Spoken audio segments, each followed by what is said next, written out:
RTS Info, Philippe Nanzer.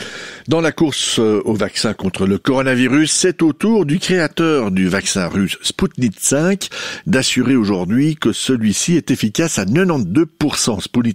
Sputnik V, qui est actuellement en phase 3 d'essais cliniques randomisés en double aveugle auprès de 40 000 volontaires.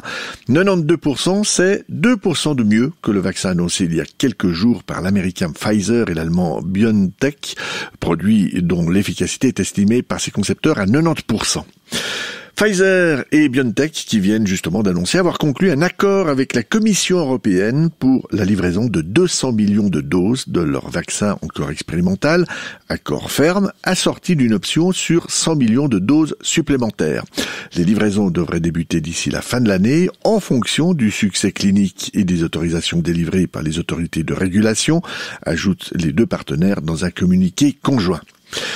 La Suisse compte aujourd'hui 8270 cas supplémentaires de coronavirus en 24 heures, selon les chiffres de l'Office fédéral de la santé publique. 304 malades ont été hospitalisés et on déplore également 86 nouveaux décès. Sur les 32 500 tests qui ont été effectués durant ces dernières 24 heures, un peu plus du quart d'entre eux se sont révélés positifs.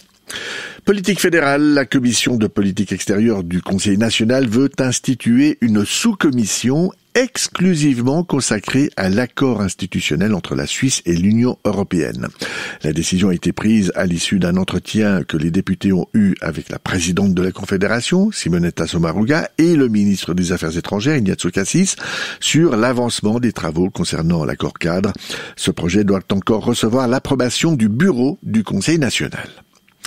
Les pesticides se dispersent fortement dans l'air et peuvent être transportés sur plusieurs kilomètres selon une étude de Greenpeace menée de mai à novembre 2019 dans 4 fermes biologiques de Suisse et publiée aujourd'hui.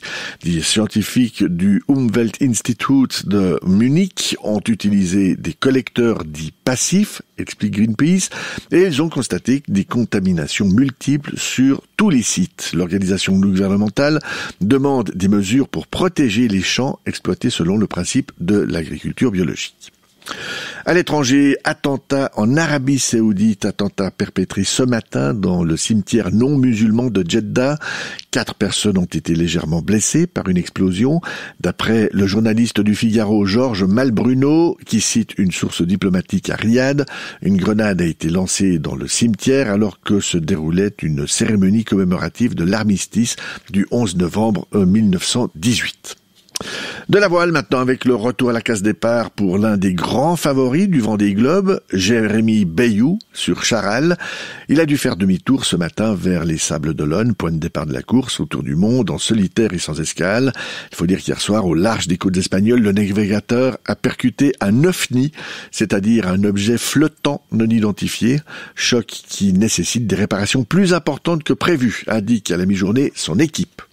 Météo, le brouillard qui s'étendait sur le plateau et le Jura a peiné à se dissoudre ce matin, mais ça y est, le soleil brille presque partout, même s'il est parfois troublé par quelques nuages élevés. Au meilleur de l'après-midi, le thermomètre ne va indiquer que 10 degrés tout au plus sous l'éventuelle grisaille, 14 degrés au soleil, et demain, après la dissipation des stratus sur le plateau, dont le plafond devrait se situer aux alentours de 800 mètres, eh bien le ciel sera pleinement bleu. Infotrafic RTS. Une information concernant le trafic ferroviaire. La ligne Lausanne-Brigue n'est ouverte que de façon restreinte entre Ardon et Sion. Des retards et des suppressions de trains sont à prévoir. La durée de cette perturbation est actuellement indéterminée. Dans le cadre de la thématique Le Prix de la paix, découvrez des faits marquants de l'histoire contemporaine suisse.